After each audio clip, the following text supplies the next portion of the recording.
Next hot topic is the Feline Calicivirus.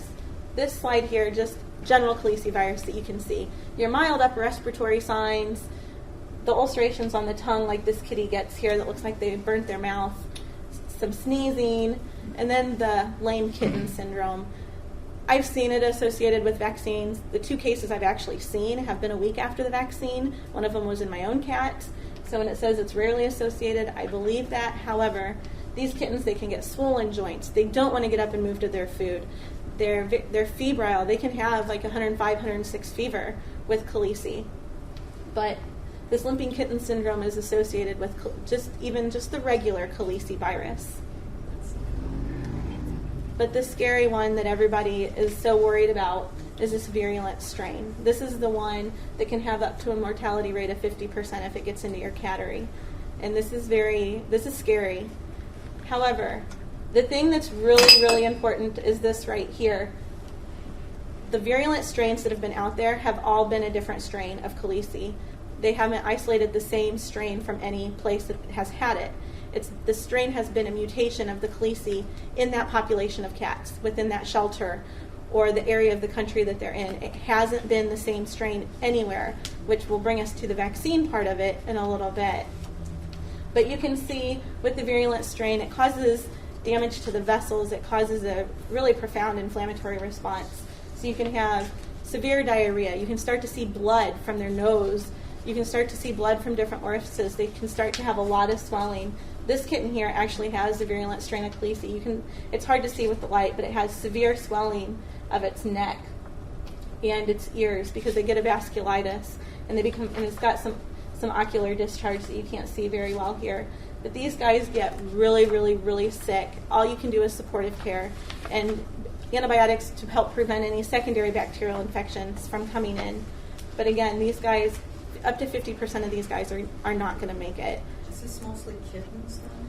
You can see it in your adult cats too. This one's not just a kitten disease. This one can get into everybody. And then the problem comes in, how do we know that this is definitely what it is? The biggest part about it is based on the clinical signs. Have you had some mild upper respiratory that maybe now has gotten even worse, and we're starting to see swelling, high fevers.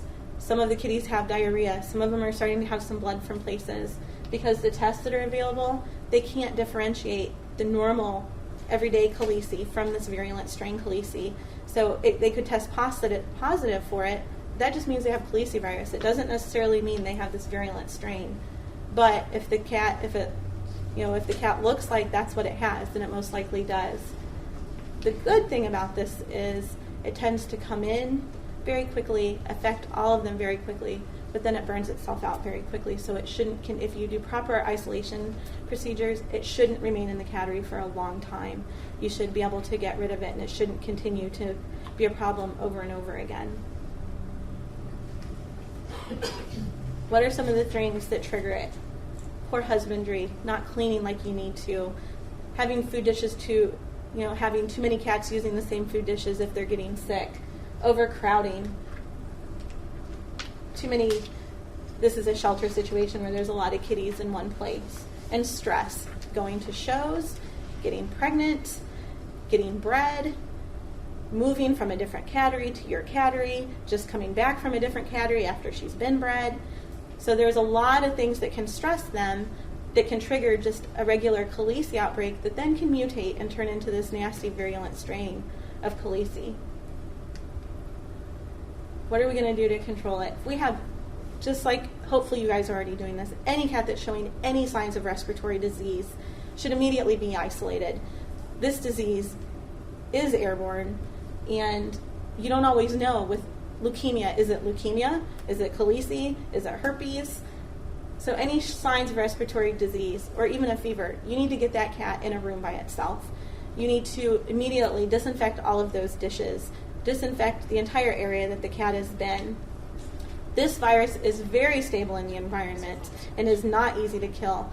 I have a list of disinfectants that will work on calicivirus. Unfortunately, it didn't print for you guys, and it's at the very end.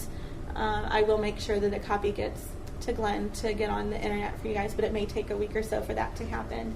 But it's very stable and not easy to kill like leukemia is. This kitty here has some Khalees. His eyes are a little bit swollen and has some pretty nasty discharge from his eyes. The best disinfectants to use for Khalees, if bleach is too hard for your nose, Virkon is a disinfectant you can use, and trifectant is a good one it's used in a lot of veterinary hospitals. Accelerated hydrogen peroxides, they do work. They're not as good. There are some name brands for them. Again, it's on the disinfectant table that I'll have for you later. But again, bleach is going to be your cheapest and your most effective that you're going to be able to get for all of the viruses that I talk about today.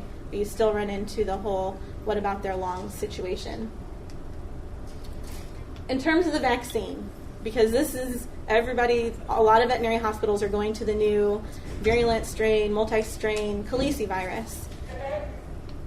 The actual vaccine is based off of one virulent strain. And as I said before, the strains have been different in each area, and it's subject to what that particular Cattery has. So that virulent strain Calicivirus vaccine likely isn't going to protect your Cattery. And the single strain Caliciviruses that are out there have only been shown to help about 75 to 87% of the strains available, which will help decrease the actual disease that they're getting, but it's not going to eliminate it altogether. It's just going to help cut down on some of the signs. The other huge thing about the virulent strain Khalees is there's not a modified live of it. It's only killed. So we're getting that adjuvant again. So if they were able to come into your Cattery, get the strain of Khalees that you're having affect your cats, take it, manufacture a vaccine, then that would be the vaccine you wanted to get. That's not going to happen. I do not use this in my cats. They're vaccinated with a modified live Khalees, single strain. I do not use the virulent strain Khalees in my cats for that purpose. In terms of vaccinating these guys, when are we going to vaccinate for Khalees? Starting them 8 to 9 weeks old, and then every 3 to 4 weeks until they're a year. It has, this is one that you only need to do every 3 years. In terms of the intranasal vaccine, in some of the studies that they've done where they've compared efficacy of intranasal versus parenteral vaccine use and compared them against the 3 major viral pathogens, the intranasal vaccine was the only one that gave 100% antibody detection, meaning that the body was reacting to the vaccine to help give them protection. It was the only one that worked for 100% for Khalees. The parenteral injection took a little bit longer. It got up to about 90% of the cats started to have some protection to where they actually recognized the virus, made antibodies to help clear the virus from the body faster. So if you're having an outbreak of respiratory, this is probably the way you want to go, is using an intranasal vaccine in your kids to hopefully help prevent it from going through quite as fast. Questions about the Khalees virus? Yeah. Do you want to talk about adjuvanted? Because that only comes with that, but... Yeah, I do. If you guys flip to the very back right before references, I have all the vaccine information in there.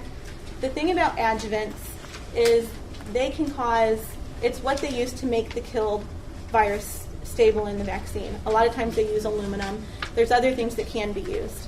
What the adjuvants actually do is they can cause a very chronic inflammation in that area. And then that chronic inflammation is what then can, over time, even after years, because it can chronically be inflamed, even if you don't feel anything there can still be chronic inflammation under the skin in that area. And it can take years for a sarcoma to develop. So giving a killed vaccine, maybe even before you guys got the kitten, and you're like, I've never given anything else, that killed vaccine could take 4 to 5 years before you ever see a tumor from it. And the sarcoma task force, that's one of the big things about the modified lives. One, modified live is going to give you protection faster, and it's going to get rid of that adjuvant. And that adjuvant can cause that chronic inflammatory reaction that you don't want in your cats. And that's why I keep hitting on modified live, stay away from killed. And it is in there at the very end, just so that we could touch on the vaccine part of it a little bit. And That's why you're not going to want to use those killed vaccines. And I think it's really important. Purebred cats are much more likely, they're very sensitive, and they're a lot more likely to have reactions to vaccines and overreact to things because their immune systems like to go haywire sometimes and have these crazy reactions. So I'd really recommend staying away from those killed vaccines. Did that answer? Thank you. Yeah. Okay. Any other questions about the calicivirus in general? Has anybody seen it? Have you seen the nasty Khaleesi or just regular Khaleesi? I think just regular. I had some limping kittens a few years ago, and I just gave them supportive care, and they came out of it. Yeah, they tend to come out of just the regular Khaleesi. They tend to come out of over 3 to 4 days. They start to come around. Their fevers can get up to 106. I mean, they can get some pretty nasty fevers with it, but they tend to recover pretty quickly. Mm-hmm. Yeah. This is just a question. Yeah. Because I ended up having a kitten that came in my house.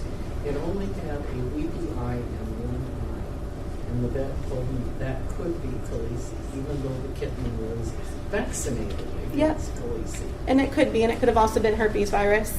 It could have I also. don't know what it is. Did he really? So he didn't know what it was exactly. No, and the upper respiratory viral bugs, herpes, chlamydia is more of a bacteria, but herpes, Khalees, they can cause a very mild, transient, just self-limiting, mild upper respiratory where they can get a little weepy eyes, a little sneezing, and hopefully what the vaccine does is helps it from going completely into pneumonia, very, very sick kitten, that they get over it faster. It's not. Kitten wasn't sick at all. I mean, and it probably was just either very mild herpes or very mild Khalees that just came in from the stress, but the vaccine was protecting it from getting those horrible signs. And that's why that vaccine is so important, especially if you're showing, because that stress can cause an increase.